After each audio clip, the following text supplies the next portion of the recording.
36. Friday, 15th of August, 2025. Was going to wander up to Mum's grave before I leave, if you wanted to join. No pressure. Lachlan turned from the kitchen window to where Leah stood at the glass doors of the living room. Sure, he said. I reckon I can bear that. Bear it. Huh? Leah shook her head. Nothing. You just reminded me of something Dad said once. A Kipling poem. She clicked her fingers to remember. I'll get this wrong. If you can bear to see the things you gave your life to broken, and stoop and build them up with worn-out tools. Excuse my paraphrasing. Could have fooled me. Beautiful words. Yeah, he was pretty smart, our Dad. Probably more philosophical than we ever gave him credit for. They'd followed the path to the back of the property, watched as the wind glided through the eucalypt trees, once seeds in a time nobody left would remember. And there they'd continued to stand, resolute to their lot. Further out, the planets continued to spin. I never come here, said Lachlan. I just ignored it, forgot it was here. You never told anybody. Why? Why would you hold that burden to yourself? He bent to pull a weed from the ground around the tombstone, throwing it and watching it as it caught in the wind. She didn't see me. I ran. I've run ever since. There was a peculiar lightness for him having shared his suppression, his admission of a deep suffering. The words flowed easily to his trusted sibling, and a new shame laid itself before him. I can't believe I didn't know Dad was unwell. I was so caught up in my own head. I can't explain this guilt. Leah placed her hand on his shoulder. Forgive yourself, Locke. Dad would have. He shook with sobs. The last remnants of perfume from the grave's wilted flowers cloyed in the morning. It's been a weird week. Dad dying sort of overloaded my ability to cope. I just feel so emotionally displaced, void and full to capacity all at once. I'm not going to say everything will miraculously improve overnight, said Leah. We'll never have all the answers. I guess we can use the pieces we gather from others to shape our outlook. From others like family. Yeah, he said. Thanks. She patted his shoulder and turned back down the hill towards the house. See? There's nuggets of wisdom amongst my terrible advice. Her smile lifted his spirit. They would wait for Leah's taxi at the bottom of the hill, knowing it would not be long until they returned to the house. It was never the last time. Soon the day would come for them to sort through the old home, through the memories, and choose which bricks they'd keep and which they'd cast aside, and raise their future upon the foundation left by their loving parents.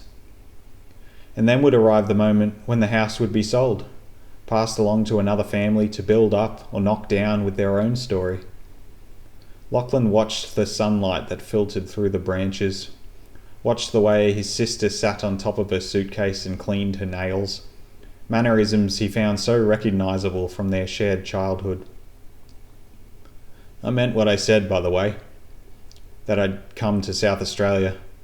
I'll help you deal with your dramas. I might not be terribly useful, but I'll find a way. Leah smiled. I'd like to see you more often too, bro.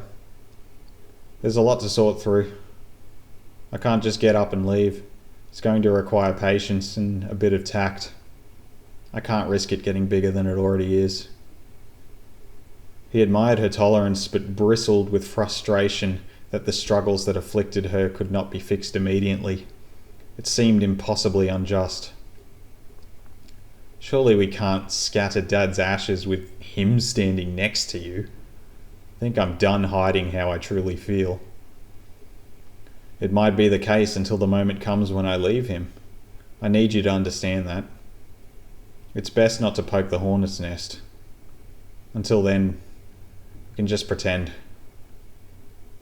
He thought for a moment. He may not have understood her methods, but had to trust she knew the safest route for herself and her daughter.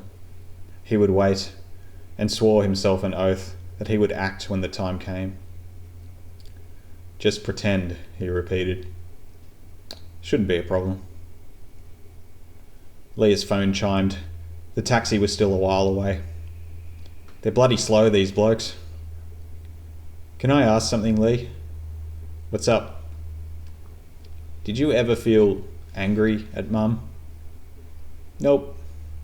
Never substantially, at least. I can't imagine the pain she must have gone through. The best thing we can do is love the life she gave us. We don't have a damn thing without her. It is her gift to me and you. That's what I think anyway. She shook her head with frustration. There's such a massive pressure on women, on mothers. I don't say it to be some sort of martyr. The expectation that we'll have it all together, keep a happy harmony. I want to up and leave that man immediately, but what sort of risk does that put Georgia under? He's already proven what he's capable of, and that's with me staying relatively compliant. I'm stuck playing nice, forced to just bide my time. There was a fury burning within Lockie, and he searched for an appropriate place to put it. He imagined reacting with violence of his own, yet knew how hypocritical that would be. Life was so wretchedly indifferent. He knew he still had much to learn. Maybe, he said, redirecting himself, we can look at it like a piece of music. It's not all harmony. There's tension and dissonance, ideas that don't sound very pleasant, but the music doesn't function without them. But then, you might get a resolution. You can hope for it. Well, life's like that. A nice thought, replied Leah. But that hope for a resolution will need a bit more work to arrive at. And that's what we'll do, he replied defiantly. I can't wait to meet Georgia. Meet? Yes. She deserves to be introduced to a better version of her uncle. Leah laughed quietly. She loves Halloween. Can you believe that? We never got that as kids. Everyone used to say it was too American. But I reckon between you and I there'd be some fun ghost stories to tell. Mate, I wouldn't even need to dress up to be scary. At last, the taxi arrived, the driver having gotten himself lost more than once in the winding back roads of the Southern Highlands.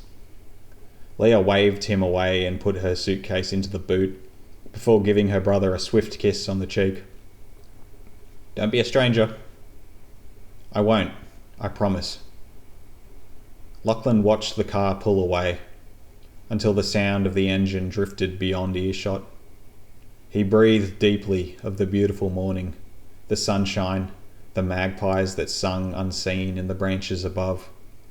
In that moment he stood, with his father on his mind, and his mother in his heart, his back turned to the house, facing the wide world beyond the bounds of the property.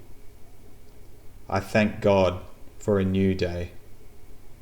It wasn't until much later on that he noticed the single, impactful change to his daily devotion.